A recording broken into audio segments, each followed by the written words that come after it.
Friends, ಇವತ್ತು ನಾನು ನಿಮಗೆ ಹರವೆ ಸೊಪ್ಪಿನ ಪಲ್ಯ ಮಾಡೋದು ಹೇಳ್ಕೊಡ್ತೀನಿ. 2 ನಿಮಿಷ. ಇದಕ್ಕೆ ಬೇಕಾದ ಸಾಮಗ್ರಿ ಕೇವಲ ಈರುಳ್ಳಿ, 2 ಈರುಳ್ಳಿ ಹೆಚ್ಚಿಕೊಂಡಿದ್ದೀನಿ. ಆಮೇಲೆ ಬೆಳ್ಳುಳ್ಳಿ, ಹಸಿ ಮೆಣಸಿನ್ಕಾಯಿಯನ್ನು ರುಬ್ಬಿಟ್ಕೊಂಡಿದ್ದೀನಿ. ಇದಕ್ಕೆ ಸ್ವಲ್ಪ ಬಾಣಲೆಗೆ ಸ್ವಲ್ಪ ಎಣ್ಣೆ ಹಾಕಿ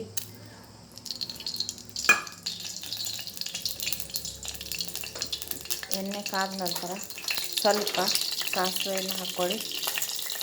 ನಂತರ ಸ್ವಲ್ಪ ಜೀರಿಗೆಯನ್ನು ಹಾಕ್ಕೊಳ್ಳಿ. ಇದಕ್ಕೆ ಹೆಚ್ಚಿದ ಈರುಳ್ಳಿಯನ್ನು ಹಾಕ್ಕೊಳ್ಳಿ. ಇದಕ್ಕೆ ಜಾಸ್ತಿ ಹರವೆ ಸೊಪ್ಪಿಗೆ ಜಾಸ್ತಿ ಈರುಳ್ಳಿ ಹಾಕಿದರೆ ತುಂಬ ಟೇಸ್ಟ್ ಬರುತ್ತೆ. ಅದಕ್ಕೆ ನಾನು 2 ಈರುಳ್ಳಿಯನ್ನು ಹಾಕ್ಕೊಂಡಿದ್ದೀನಿ.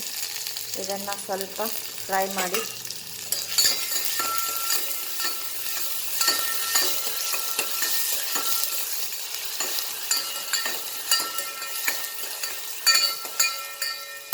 ಇದಕ್ಕೆ ಸ್ವಲ್ಪ ಇಂಗಿನ ಪುಡಿ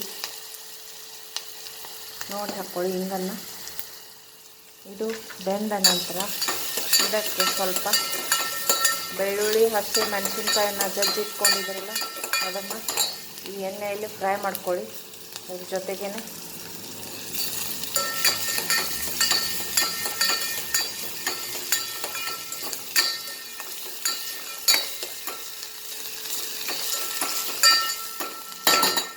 ಇದಕ್ಕೆ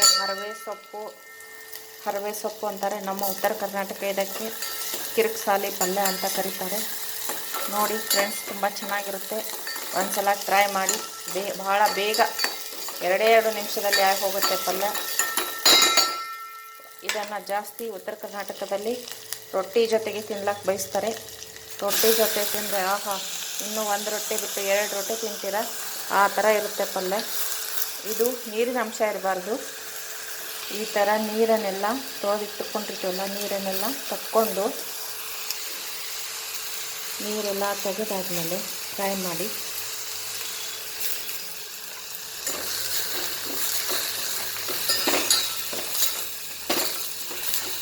ನೋಡಿ, ತುಂಬ ಚೆನ್ನಾಗಿ ಬರ್ತಾಯಿದೆ. ರೊಟ್ಟಿ ಜೊತೆಗೆ ತಿಂದರೆ ತುಂಬ ಚೆನ್ನಾಗಿರುತ್ತೆ. ನಾವು ಉತ್ತರ ಕರ್ನಾಟಕದವರು ಜಾಸ್ತಿ ಸೊಪ್ಪುಗಳನ್ನು ಈ ಥರ ಮಾಡ್ಕೊಳ್ತೀವಿ. ಸೊಪ್ಪು ತಿಂದರೆ ಯಾವ ರೋಗನೂ ಬರಲ್ಲ. ಅದಕ್ಕೆ ಜಾಸ್ತಿ ಎಲ್ಲರೂ ಸೊಪ್ಪಿನ ಪಲ್ಯಗಳನ್ನು ತಿನ್ನಿ, ಮಕ್ಕಳಿಗೂ ಕೊಡಿ. ಕಣ್ಣಿಗೆ, ಎಲುಬುಗಳಿಗೆ ಗಟ್ಟಿಯಾಗ್ತವೆ. ನೋಡಿ, ಹರವೆ ಸೊಪ್ಪಿನ ಪಲ್ಯ. ಇದಕ್ಕೆ ಈಗಲೇ ಉಪ್ಪನ್ನು ಹಾಕಬಾರ್ದು, ಯಾಕಂದರೆ ಅದು ನೀರು ಬಿಟ್ಕೊಳ್ಳುತ್ತೆ. ಇದನ್ನು ಒಂದು 2 ನಿಮಿಷ ಬೇಯಿಸಾದ್ಮೇಲೆ ನಂತರ ಇದನ್ನೇನು ಮಾಡಬೇಕು, ಮುಚ್ಚಿಟ್ಕೋಬೇಕು. ನಂತರ ಇದು ಆರಿದ ಮೇಲೆ ಉಪ್ಪು ಹಾಕ್ಕೋಬೇಕು. ಉಪ್ಪು ಹಾಕ್ಕೊಂಡು ಬಾಡಿಸ್ಬಿಟ್ಟು ರೊಟ್ಟಿ ಜೊತೆಗೆ ತಿಂದು ಹೇಗಿದೆ ಅಂತ ಹೇಳಿ. ನೋಡಿ, ಈ ಥರ ಜಾಸ್ತಿ ಇದಕ್ಕೆ ಈರುಳ್ಳಿ ಇರಬೇಕು. ಸೊಪ್ಪಿನ ಪಲ್ಯಗೆ ಜಾಸ್ತಿ ಈರುಳ್ಳಿ ಹಾಕ್ಕೊಂಡ್ರೆ ತುಂಬ ಚೆನ್ನಾಗಿರುತ್ತೆ. ಈ ರೀತಿ ಎಲ್ಲ ಬಾಡಿಬಿಟ್ಟಿದೆ. ನೋಡಿ, ತುಂಬ ಚೆನ್ನಾಗಿ ಬೇಯಿಸಿದೆ. 2 ನಿಮಿಷ ಮುಚ್ಚಿಡಿ. ಬಾಡಿಸಿ ನಂತರ ಇದನ್ನು ತೆಗೆಯಿರಿ.